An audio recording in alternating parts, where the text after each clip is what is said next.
Assalamualaikum teman-teman, saya Randy Adaha, Sekilas IT. Setiap rakitan PC itu selalu ada aja cerita yang menarik. Seperti si rakitan PC ini ya. Kadang keinginan rakit PC itu kan tidak selalu sesuai dengan keinginan. Apalagi kalau terbatas dengan budget atau keadaan saat kita cari komponen. Pas mau beli ini, ternyata kosong. Pas mau beli ini, ternyata oper gitu budgetnya ya. Tapi rasanya tuh ya, ini tuh udah nggak sabar pengen cepet-cepet jadi PC-nya. Nah, seperti pas beli casing ini ya, nyarinya tuh kan casing yang baru, terus yang unik, warnanya putih. Ternyata warna putihnya kosong. Akhirnya ya udahlah beli yang hitam karena udah terlanjur suka sama desain si Armageddon Aquaron X Croup 285 ini. Kaca depannya croup itu melengkung-melengkung ya, tanpa ada sekat. Jadi enak nantinya tuh kelihatan semua komponen yang ada di dalamnya. Ya ini kan jadinya unik gitu ya. Terus di bagian belakang juga untuk kabel manajemen ini lega banget. Saya kan males katanya beresin perkabelan kayak gini. Jadi ya cocok banget gitu. Kita nggak usah rapiin kabel juga tetap muat di belakang. Terus ada koper juga untuk instalasi SSD atau hard disk di belakang. Ini bisa dilepas pasang. Ya kalau nggak dipakai ya dilepas aja. Jadi makin lega. Terus si fan-nya juga untuk casing ini tuh bisa dipasangkan dua di samping kayak gini ya. Jadi kalau misalkan mejeng di atas meja tuh kelihatan banget PC gamingnya kayak gitu ya. Terus untuk motherboardnya di sini saya pakai Maxun B760M, ini versi Aizia-nya, soketnya tuh LGA 1700, tentunya udah DDR5. Warnanya kan putih, makanya tadinya pengen serba putih, tapi ya nggak jadi gitu ya. Nggak apa-apa lah ya, nggak cepat kotor juga gitu ya, nggak warna putih. Warna hitam kayak gini kan jadi lebih gampang gitu bersihinnya. Terus untuk si prosesor, ini pakai Core i5 13400F. Dia tuh punya total core 10 ya, 10 core 16 thread. Ini saya belinya yang tray. Kenapa? Ya supaya lebih murah. Karena nantinya juga bakalan pakai cooler aftermarket.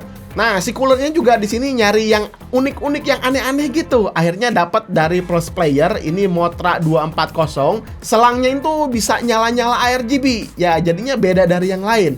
Harganya juga ramah di dompet. Yang penting udah support LGA 1700, ya udah gaskeun aja. Terus untuk memori RAM di sini saya pakai XPG Lancer 2x16GB DDR5 pastinya ya.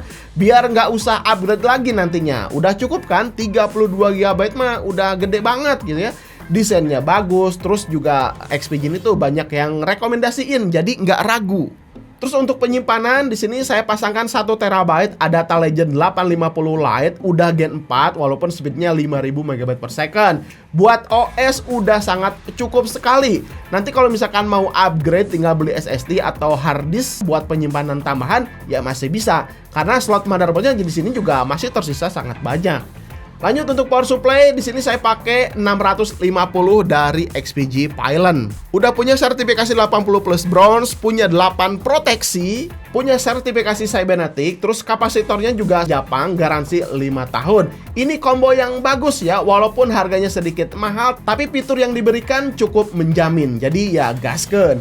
Terakhir di sini saya pakai GPU dari RTX 3070. 8GB, 256-bit, GDDR6. Ini masih sangat garang sekali ya. GPU ini tuh siaplah untuk melibas game-game next gen nantinya, walaupun di 1080p atau bahkan 1440p juga masih hayu aja gitu ya. Kalau dapat harga bagus dengan kondisi yang mulus seperti baru, ya siapa yang nggak mau? Hanya GPU ini aja yang second, yang lainnya baru. Ya lumayan lah ya, beli GPU second tuh bisa ngirit budget.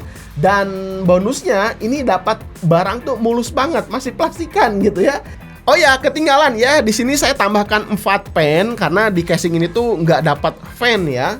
Saya pasangkan fan dari Armageddon, ini kit 5000. Saya pasangkan 2 di samping, ini untuk intake ya, untuk menarik udara segar. Terus 2-nya di bawah dijadikan untuk exhaust. Kenapa di belakang nggak dikasih fan? Karena ketika dipasang, ternyata ngehalangin animasi anime di motherboardnya ya. Jadi animasi Aizia ini ketika dipasangkan fan nggak kelihatan. Jadi sayang aja gitu ya, beli motherboard karakter gitu, masa harus kehalangan gitu ya si animenya. Makanya ya udahlah, nggak apa-apa, exhaustnya aja saya simpen 2 fan di bawah. Terus gimana untuk airflow-nya? Nanti kita akan tes juga ya di pengujian gaming. Airflow-nya cukup bagus nggak ke komponen-komponen yang di dalam atau enggak? Kita akan buktikan aja di pengujian ya. Terus untuk proses rakitnya di sini gampang banget ya teman-teman, karena akses tangan kita tuh pas pasang-pasang komponen cukup lega ya. Casingnya tuh ya leluasa gitu, jadi nggak ada masalah, aman banget. Terus untuk totalnya ini tuh sekitar hampir 14 juta. Aduh, kerasa mahal memang karena komponen-komponen yang digunakan di sini tuh kelas middle. Kalau misalkan pengen lebih murah, pengen lebih irit juga sebetulnya bisa aja pakai komponen-komponen kelas low ya, seperti motherboardnya kasih seri H gitu ya. Terus memori RAM-nya kasih 16 GB aja. Terus IO-nya kasih stock cooler. Terus storage-nya kasih 256 GB aja. Itu bisa jadi lebih murah sekitar 3 jutaan. Bisa 9 juta atau 10 juta dengan spek yang sama. Tapi kan ini pakai kelas yang mid-end, jadi harganya ya lumayan cukup tinggi gitu. Ya gitulah ya seninya rakit PC itu ya. Beda orang, beda selera. Ya tergantung orangnya. Oke, sekarang kita akan lanjut aja ke pengujian PC-nya. Seberapa garang PC yang satu ini. Kita akan langsung saja gas. Let's go. Oke, pengujian pertama game dulu ya. Spider-Man Remaster, resolusi 1080p, presetnya rata kanan. Usage GPU RTX 3070 ini udah 90%-an, CPU di 60%-an, FPS 100-an. Walaupun pergerakan cepat, bergelantung di tengah kota, render bangunan nggak ada yang miss. Semuanya cepat, bahkan nggak ada drop sama sekali ya walaupun pergerakan cepat. Smooth banget mainnya, visualnya detail ini mantap banget ya. Kalau misalkan kalian perhatikan detail-detail dari game ini tuh, kalau resolusinya high atau rata kanan, wah keren ya. Lanjut game kedua, The Last of Us, game modern nih ya. Masih sama resolusi 1080p, presetnya high rata kanan. CPU dan GPU udah bekerja dengan baik. Suhu keduanya sangat adem sekali ya, walaupun usage-nya udah di atas 80%-an. Terus di sini juga kelihatan suhunya ya. Airflow casing ini ternyata cukup baik. Dipakai main game seharian nonstop, nggak usah khawatir, aman banget. Untuk game si The Last of Us ini FPS rata-rata ya di ratusan ya. Ini GG banget lah performa PC-nya ya. Cocok banget kalau kalian pakai monitor 20 inch, refresh rate-nya di atas 160 Hz, terus pakai panel IPS. Wah, ini bakalan mantap banget lah ya.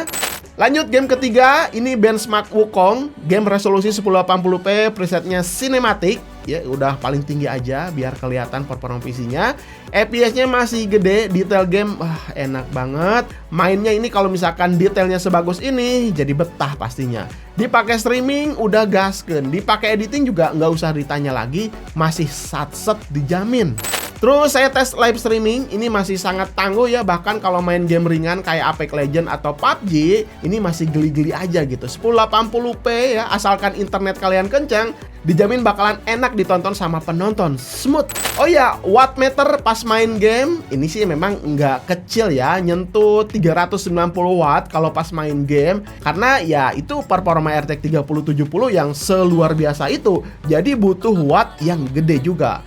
Kalau pengen irit, ya gampang, aktifkan aja pacing di gamenya. Jadi preset gamenya tuh ke lock ya, misalkan 60 fps aja. Jadi beban GPU tuh nggak terlalu banyak. Tentunya pastinya bakalan lebih irit. Tambahan di sini saya tes beberapa benchmark sintetik, saya akan tampilkan aja di layar.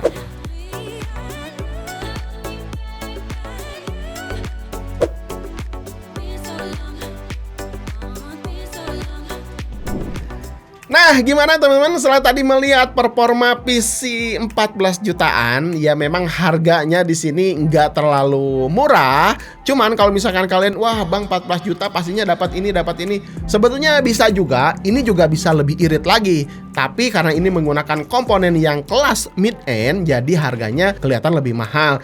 Bisa aja kita turunkan pakai kelas-kelas low ya. Mobonya, RAM-nya, coolernya, pastinya ini jauh lebih irit. Ya seperti yang di awal tadi ya, beda rakitan, beda orang, beda selera gitu ya. Kalau kita pakai komponen yang murah, ya pastinya ada yang harus dikorbankan. Yang pertama estetika, yang keduanya pastinya durability. Karena harga yang mahal biasanya punya durability yang bagus. Ya biasanya gitu ya. Tapi ya seperti itulah ya, beda orang, beda selera juga. Oke, gitu aja teman-teman. Mudah-mudahan video ini bisa bermanfaat. Kalau misalnya kalian punya saran rakitan PC yang lain, boleh simpen di komentar aja. Supaya nanti teman-teman yang nonton video ini, baca-baca komentar dari kalian, bisa nambah referensi rakitan PC-nya gitu ya. Pokoknya kan kalian juga udah mantap-mantap lah punya pandangan dan selera masing-masing. komen aja di bawah, nggak apa-apa. Sampai ketemu di video berikutnya. Saya Randy Adaha, Sekilas IT. Assalamualaikum warahmatullahi wabarakatuh. Salam teknologi.